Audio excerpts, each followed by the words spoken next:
তো আজকে থেকে আমরা ইন্টারভিউয়ে আসবেই এরকম যত রকম কোশ্চিন আছে ফার্মাকোলজি থেকে সমস্ত কোশ্চিন কভার করার চেষ্টা করব। ইন্টারেস্টিং অনেক কিছু ফ্যাক্ট নিয়ে চলে এসেছি।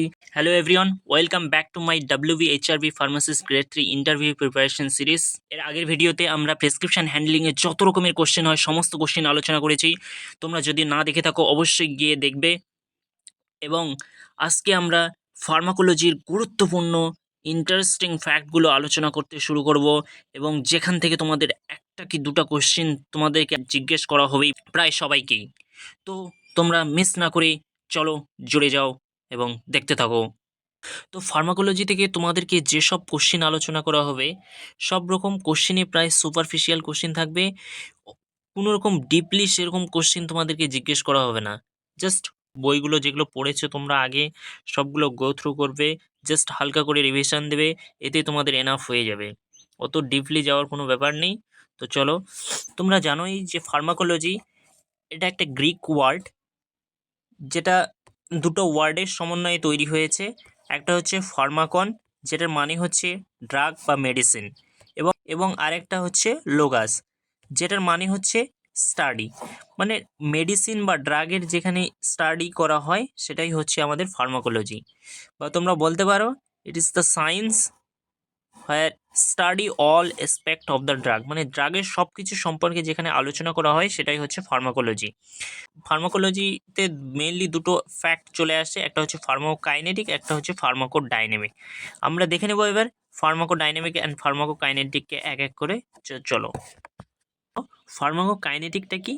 এটা হচ্ছে what body does to the drug. ঠিক আছে, বডির মধ্যে ড্রাগটা কি করছে, কিভাবে যাচ্ছে, এই প্রসেসটাকেই ফার্মাকোকাইনেটিক বলা হয়। ঠিক আছে, ফার্মাকোকাইনেটিকের মধ্যে মেইনলি এডিএমই পড়ে, ডিস্ট্রিবিউশন, মেটাবলিজম অ্যান্ড এক্সক্রিশন, এই চারটে পার্ট পড়ে। নেক্সট দেখে নেব ডাইনামিক। এটা হচ্ছে what drug does to the body, ড্রাগটা বডির সঙ্গে কি করছে, ড্রাগটা বডিতে কি করছে, কি প্রতিক্রিয়া করছে, সেটা এখানে দেখা যায়। তোমরা এটাকে এইভাবে মনে রাখতে পারো, ডাইনামিকে ডি আছে প্রথমে। ঠিক আছে, ডাইনামিকে ডি আছে প্রথমে, আর এখানে ড্রাগেও ডি আছে। তো what drug does to the body এইভাবেও মনে রাখতে পারো। ঠিক আছে, তো এটাতে মেইনলি মেকানিজম, রিসেপ্টারের সঙ্গে ড্রাগের interaction, adverse drug reaction and therapeutic এফেক্টগুলো এখানে আলোচনা করা হয়। ঠিক আছে, নেক্সট পার্ট দেখে নেব। যে আমরা এতক্ষণ আলোচনা করলাম যে ড্রাগ ড্রাগ ড্রাগ, ড্রাগটা কি সেটা আগে জেনে নিই। ড্রাগ কিছুই না, এটা হচ্ছে একটা কেমিক্যাল সাবস্ট্যান্স। ড্রাগটা যেটা কি করা হয়, ইউজ করা হয় কিসের জন্য, ডায়াগনোসিস করার জন্য, চিহ্নিতকরণ করার জন্য, প্রিভেনশন করার জন্য এবং ট্রিটমেন্ট করার জন্য একটা পার্টিকুলার ডিজিজ, যে কোনো পার্টিকুলার ডিজিজকে। যেমন ফর এক্সাম্পল তোমরা দেখে নিতে পারো, যেমন প্যারাসিটামল তোমাদের ফিভারের জন্য ইউজ হয়, ইনসুলিন ডায়াবেটিসের জন্য ইউজ হয়, এবং অ্যান্টিবায়োটিক্সগুলো মেইনলি ইনফেকশনের জন্য ইউজ হয়। ঠিক আছে, নেক্সট তোমাদেরকে জিজ্ঞেস করতে পারি ইন্টারভিউয়াররা, যে তুমি যে ফার্মাকোলজি পড়ে এসছো, তোমার favourite subject pharmacology I think, তো ফার্মাকোলজির ইম্পর্টেন্স কী? তখন তোমরা বলবে যে এটা কি করে, এটা হেল্প করে ডক্টরসদের প্রেসক্রাইব করার জন্য, কারেক্টলি প্রেসক্রাইব করার জন্য, এবং সেফলি মেডিসিন ডিসপেন্সের ক্ষেত্রে এটা খুব হেল্পফুল। এবং এটা হচ্ছে প্রিভেন্ট করে কি, সাইড এফেক্ট এবং ওভারডোজগুলোকে প্রিভেন্ট করে, এবং পেশেন্ট সেফটি পেশেন্ট সেফটিকে ইমপ্রুভ করে, এবং রেশনাল ইউজ অফ দ্য ড্রাগটাকে এনশিওর করে। সেই জন্য ফার্মাকোলজির ইম্পর্টেন্সটা এতটা। নেক্সট আমরা দেখে নেব যে different route of administration of the drug. ঠিক আছে, ড্রাগ যে বিভিন্ন রুটে দেওয়া হয় আমাদের বডির মধ্যে, ঠিক আছে, সেই বিভিন্ন রুটগুলোকে জেনে নেব আমরা, কোথায় কোন ড্রাগটা কিভাবে দেওয়া হয়। ঠিক আছে, এখান থেকে মেইনলি একটা কোশ্চেন করে তোমাকে জিজ্ঞেস করা হবেই, ধরে রাখো তোমরা যে কোনো একটা রুট। ওরাল যেমন হচ্ছে তোমার কি, ওরাল রুট কোথায় দেওয়া হয়, এটা হচ্ছে তুমি মুখ দিয়ে দেওয়া হয়। ঠিক আছে, এবং এটা স্যালোড হয়ে অ্যাবজর্বড হয়ে জিআইটির মধ্যে দিয়ে চলে যায়। ঠিক আছে, এবং সাবলিঙ্গুয়াল বা বাকাল। সাবলিঙ্গুয়াল হচ্ছে আন্ডার টাং, জিভের নিচে দেওয়া হয়, এবং চিকে দেওয়া হয়। ঠিক আছে, যেমন নাইট্রোগ্লিসারিন তোমরা জানোই। এবং এখানে আরেকটা ড্রাগ আসে, সেটা হচ্ছে রেকটাল হচ্ছে রেকটামের মধ্যে দেওয়া হয় মেইনলি। ঠিক আছে, এটা কাদের মধ্যে দেওয়া হয়, আনকনসিয়াসনেস পেশেন্ট এবং ভমিটিং পেশেন্টের মধ্যে। ঠিক আছে, ভমিটিংয়ের জন্য দেওয়া হয়। নেক্সট আমরা দেখে নেব যে বিভিন্ন প্যারেন্টাল রুটগুলো যেগুলো আছে সেই প্যারেন্টাল রুটগুলোকে দেখে নেব। প্যারেন্টাল রুটগুলো কোনগুলো?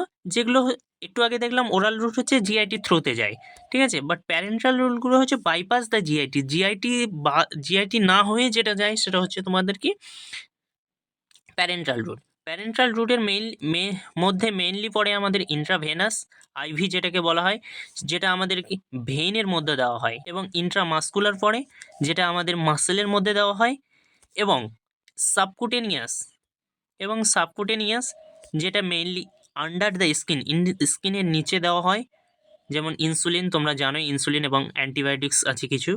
নেক্সট আমরা দেখব যে কিছু টপিক্যাল আছে, ঠিক আছে, টপিক্যাল এজেন্ট রয়েছে, সেগুলো আমাদের কি লোকাল এফেক্ট স্কিনের উপরে দেওয়া হয়, ঠিক আছে, যেমন অয়েনমেন্ট, ক্রিম, তোমরা জানোই। ট্রান্সডার্মাল কিছু রয়েছে যেগুলো আমাদেরকে অ্যাবজর্বড হয় স্কিনের থ্রুতে অ্যাবজর্পশন হয়, স্কিনের মধ্য দিয়ে অ্যাবজর্পশন হয়ে সিস্টেমিক সার্কুলেশনে চলে যায়, যেমন নিকোটিন প্যাচ। এবং ইনহেলেশনাল কিছু আছে, ইনহেলেশনালগুলো ইনহেল করতে হয়, ঠিক আছে, ইনহেল করতে হয়, যেমন সলভিটামল ইনহেলার, রোটাক্যাপগুলো যেগুলো ইনহেল করতে হয়, ঠিক আছে। এবার হচ্ছে নেজাল হচ্ছে কি নাক দিয়ে নেওয়া হয়, যেটা থ্রু নোস দিয়ে নেওয়া হয়, যেটা সেটা নেজাল। এবং অপথ্যালমিক হচ্ছে আই দিয়ে যেটা নেওয়া হবে সেটা হচ্ছে অপথ্যালমিক, চোখের মধ্যে যেটা দেওয়া হয় সেটা হচ্ছে অপথ্যালমিক। অ্যান্ড ওটিকটা হচ্ছে ইয়ার ক্যানেল, ইয়ারের মধ্যে কানের মধ্যে যেটা দেওয়া হয় সেটা হচ্ছে ওটিক বলা হয়, ঠিক আছে। আর একটা গুরুত্বপূর্ণ জিনিস দেখে নেব এখানে রুটগুলোতেই, যে কোনটা কত ডিগ্রিতে দেওয়া হয়। ইন্ট্রামাস্কুলার এইটা আমরা দেখব যে এটা 90 ডিগ্রিতে দেওয়া হয়, দেখতে পাচ্ছ তোমরা এখানে 90 ডিগ্রি অ্যাঙ্গেলে দেওয়া হচ্ছে। নেক্সট হচ্ছে সাবকুটেনিয়াস যেটা আন্ডার দ্য স্কিন দেওয়া হয়, ঠিক আছে, এটা হচ্ছে 45 ডিগ্রি অ্যাঙ্গেলে দেওয়া হয়, তোমরা দেখে নিতে পারছো এখানে 45 ডিগ্রি লেখা আছে। এবং ইন্ট্রাভেনাস যেটা তোমার আইভি ভেইনের মধ্যে দাও ডাইরেক্টলি, এই যে ভেইনের মধ্যে দিচ্ছ, এটা হচ্ছে 25 ডিগ্রি অ্যাঙ্গেলে দেওয়া হয়। এবং ইন্ট্রাডার্মাল যেটা রয়েছে সেটা হচ্ছে এপিডার্মিসের মধ্যে দেওয়া হয়, এটা হচ্ছে 10 থেকে 15 ডিগ্রি অ্যাঙ্গেলে দেওয়া হয়। ফার্মাকোলজির কিছু ব্রাঞ্চ রয়েছে, সেই ব্রাঞ্চগুলোকে দেখে নেব। মেইনলি 5টা ব্রাঞ্চ আছে ফার্মাকোলজিতে। একটা হচ্ছে ফার্মাকোডাইনামিক, যেটা আমরা অলরেডি একটু আগে দেখে নিলাম, এবং ফার্মাকোকাইনেটিক, এই দুটো আমরা দেখলাম। নেক্সট চলে আসছে যে ফার্মাকোথেরাপিউটিক বা থেরাপিউটিক এফেক্ট, ঠিক আছে, এবং টক্সিকোলজি এবং কেমোথেরাপি। তো আমরা ফার্মাকোডাইনামিক একটু আগেই দেখে নিলাম যে what drug does two the body, এবং ফার্মাকোকাইনেটিক দেখে নিলাম what body does two the drug, এবং থেরাপিউটিকটা কিছুই না, এটা হচ্ছে ট্রিটমেন্টে বা থেরাপিউটিক মানে কি ট্রিটমেন্টে, তোমরা বুঝতেই পারছো। এবং টক্সিকোলজি হচ্ছে এটা হচ্ছে হার্মফুল এফেক্ট শো করবে। কেমোথেরাপি কিছু না, এটা হচ্ছে কিল মাইক্রো অর্গানিজমগুলোকে মেরে ফেলবে, ঠিক আছে, সেই হিসাবে এখানে স্টাডি করা হয়। এবার আমরা জেনে নেব অ্যাডভার্স ড্রাগ রিয়াকশন হয়, সেই অ্যাডভার্স ড্রাগ রিয়াকশনের কিছু টাইপস জেনে নেব এখানে, যেমন ABCD 4টে টাইপের হয় এখানে, ঠিক আছে। এতে হচ্ছে অগমেন্টেড হচ্ছে তোমার কি, এটা হচ্ছে ডোজ ডিপেন্ডেন্ট, মানে একটা পার্টিকুলার ডোজ দিয়ে দেওয়া হলো, হঠাৎ করে হয়ে গেল, এটা আনওয়ান্টেড এফেক্ট বলা হয় এটাকে, ঠিক আছে। এটা মানে একটা ড্রাগ নিলে এই এফেক্টটা অটোমেটিক শো করবে, ঠিক আছে, এটা আমরা আগে থেকেই জানি, ঠিক আছে, সেটা হচ্ছে অগমেন্টেড বলা হয়। এবং বিতে হচ্ছে বিজারে এটা হচ্ছে আনপ্রেডিক্টেবল, মানে ডক্টর যে প্রেসক্রাইব করছে ওষুধটা, ডক্টর নিজেও জানে না যে হ্যাঁ এটা দিলে অ্যালার্জিক রিয়াকশন হতে পারে, ঠিক আছে, বাট অগমেন্টেডে আগে থেকেই জানা যায় যে হ্যাঁ এটা দিলে এই সিমটমসটা শো করবে। কিন্তু বিজারেতে বোঝা যায় না, এটা আনপ্রেডিক্টেবল, বোঝা যায় না, পেশেন্ট ওয়াইজ ভ্যারি করে, এটা হচ্ছে ইডিওসিনক্রেসি দেখা দেয় এখানে, যেটা জেনেটিক্যালি আমাদেরকে শো করে। এবং সিতে হচ্ছে ক্রনিক এফেক্ট মানে এটা হচ্ছে দীর্ঘদিন ধরে যখন ব্যবহার করা হচ্ছে তখন সেই এফেক্টটা এখানে শো করে।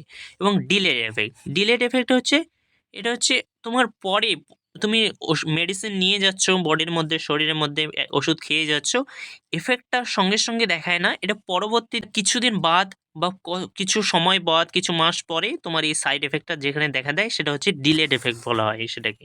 আর কিছু ইম্পর্টেন্ট ডেফিনেশন দেখে নেব জেনারেল ফার্মাকোলজি, যেগুলো থেকে তোমাদেরকে প্রায় সবাইকেই জিজ্ঞেস করা হয়ে থাকে কিছু না কিছু একটা করে। ফার্স্ট হচ্ছে অরফান ড্রাগ, ঠিক আছে। অরফান ড্রাগটা কি, তোমরা নামটা সবাই শুনেছো অরফান ড্রাগ হচ্ছে যেই ড্রাগগুলো ইউজ করা হয় ডায়াগনোসিস এবং প্রিভেনশনের জন্য কোন ডিজিজের? রেয়ার ডিজিজ, খুব কম পরিমাণে দেখা যায় যে ডিজিজগুলো, সেই কম পরিমাণে ডিজিজগুলো রেয়ার ডিজিজের ক্ষেত্রে দেখা যায়। ঠিক আছে, এই ড্রাগগুলোকে লাইফ সেভিং ড্রাগও বলা হয়। ঠিক আছে, মনে রাখবে এটাকে লাইফ সেভিং ড্রাগও বলা হয়, এবং রেয়ার রেয়ার ডিজিজের ক্ষেত্রে মেইনলি ইউজ করা হয়। এবার আরেকটা টার্ম চলে আসে যে first pass metabolism. First pass মেটাবলিজমে কি দেখা যায়? এখানে হচ্ছে এডিএমই, তোমরা দেখলে একটু আগে এডিএমই। ঠিক আছে, এখানে অ্যাডজর্পশন হয় ড্রাগের। ঠিক আছে, কিন্তু ড্রাগের যে ডিস্ট্রিবিউশন আছে এই সেকেন্ড ফেজটা, ডিস্ট্রিবিউশনটা হয় না এখানে, ডাইরেক্টলি মেটাবলিজম ফেজে চলে যায়, এবং মেটাবলিজম কোথায় হয়? লিভারের মধ্যে এবং স্মল ইন্টেস্টাইনের মধ্যে হয়ে ব্লাডের সার্কুলেশনে পৌঁছে যায়। এই প্রসেসটাকে ফার্স্ট পাস মেটাবলিজম বলা হয়। এবং তোমাদেরকে জিজ্ঞেস করবে যে বায়োএবিলিটি কাকে বলা হয়? বায়োএবিলিটি কিছুই না, এটা হচ্ছে rate and extent of the absorption. ঠিক আছে, এটাকে তোমরা ক্যালকুলেশন করতে পারো যে AUC oral by AUC IV into 100%। মানে একটা ড্রাগ যদি আইভিতে দেওয়া হয় সেটা তো 100% তোমাদের ব্লাড সার্কুলেশনে চলে যাবে, এবং ওরালটা হচ্ছে তোমাদের ওরালি দিলে কতটা যাচ্ছে সেটা, তার পার্সেন্টেজটা নির্ণয় করা হয়। মানে তোমরা ধরতে পারো যে প্যারাসিটামল 500 কেউ নিল, ঠিক আছে, 500 mg নিল, আইভিতে নিলে কি হবে? আইভি নিলে এখানে 500ই চলে যাবে আইভিতে নিলে। আর যদি ওরালে নেয় তাহলে ওরালে ধরে নিল 400 চলে গেল, 400 ইন্টু 100 কত হচ্ছে? এই দুটো শূন্য কেটে গেল, এই দুটো শূন্য কেটে গেল, 5 দিয়ে কাটলে 5 80, তাহলে এখানে হচ্ছে 80% ব্লাড সার্কুলেশনে যাবে। ঠিক আছে, এটাই ক্যালকুলেশন এখানে। Volume of distribution, volume of distribution কি? এটা extend of the drug distribution. ঠিক আছে, extend of the drug distribution from blood stream to body. ঠিক আছে, কতটা পরিমাণে ডিস্ট্রিবিউট হয়ে যাচ্ছে, কতটা ভলিউমে ডিস্ট্রিবিউট হয়ে যাচ্ছে, সেটাই হচ্ছে তোমাদের সেটাই হচ্ছে তোমার ভলিউম অফ ডিস্ট্রিবিউশন। এটাকে ক্যালকুলেট করা হয় amount of the drug in the body এবং by the plasma drug concentration. এবার তোমাদেরকে আরেক দুটো কোশ্চেন চলে আসে এখানে, যে হাফ লাইফ কি? হাফ লাইফ কিছুই না, এটা হচ্ছে হাফ লাইফ হচ্ছে time taken for the plasma concentration of the drug to reduce the half of its initial concentration. তোমরা এটা সবাই জানো, বোঝানোর কিছুই নেই। এবং ফার্স্ট অর্ডার তোমাদেরকে জিজ্ঞেস করবে যে ফার্স্ট অর্ডার রিয়াকশন কোনগুলোকে বলা হয়? ফার্স্ট অর্ডার রিয়াকশন সেগুলোকে বলা হয় যেটা হচ্ছে constant fraction of drug eliminate per unit time. ঠিক আছে, এটা কনস্ট্যান্ট ফ্র্যাকশন, যেহেতু 5% যায়, 5% করে প্রতিবারেই 5% করে কমবে। ঠিক আছে, আর এটা হচ্ছে constant amount of the drug eliminate.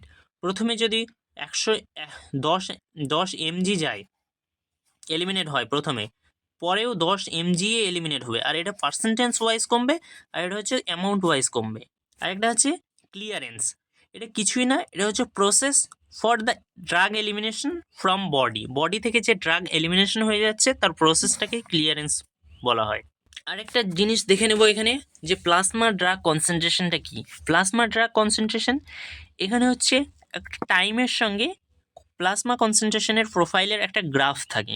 তোমরা দেখতেই পাবে এখানে যে মিনিমাম ইফেক্টিভ কনসেন্ট্রেশন থাকে, আর একটা ম্যাক্সিমাম সেফ কনসেন্ট্রেশন থাকে। মিনিমাম ইফেক্টিভ কনসেন্ট্রেশনে মানে ড্রাগের লেভেল এতটা পরিমাণে গেলে তবেই ড্রাগটা ইফেক্ট শো করবে, তার ড্রাগটা কার্যকরী হবে। এটা কত দূর পর্যন্ত কাজ হবে? মিনিমাম সেফ কনসেন্ট্রেশন পর্যন্ত এটা কার্যকরী হবে। মানে এই যে মিনিমাম সেফ এতটা লেভেল আছে, এই ড্রাগটা পর্যন্ত এই জায়গাটাতে ড্রাগটা কাজ করবে। ঠিক আছে, এবং এর থেকে যদি উপরে চলে যায় তাহলে সেই ড্রাগটা হচ্ছে টক্সিক এফেক্ট শো করবে। ঠিক আছে, সেই জন্য এই যে এটা হচ্ছে থেরাপিউটিক রেঞ্জ বলা হয় এটাকে, বা এখানে থেরাপিউটিক উইন্ডো বলা হয়, MEC আর MSC এর মধ্যবর্তী জায়গাটাকে। এবং এই যে Tmax আছে, Tmax দ্বারা কি ক্যালকুলেট করা হয়? Tmax দ্বারা অ্যাবজর্পশনকে ক্যালকুলেট করা হয়, ড্রাগের অ্যাবজর্পশনটাকে ডিটেক্ট করা হয়। আরেকটা জিনিস দেখে নেব এখানে, যে টোলারেন্সটা কি?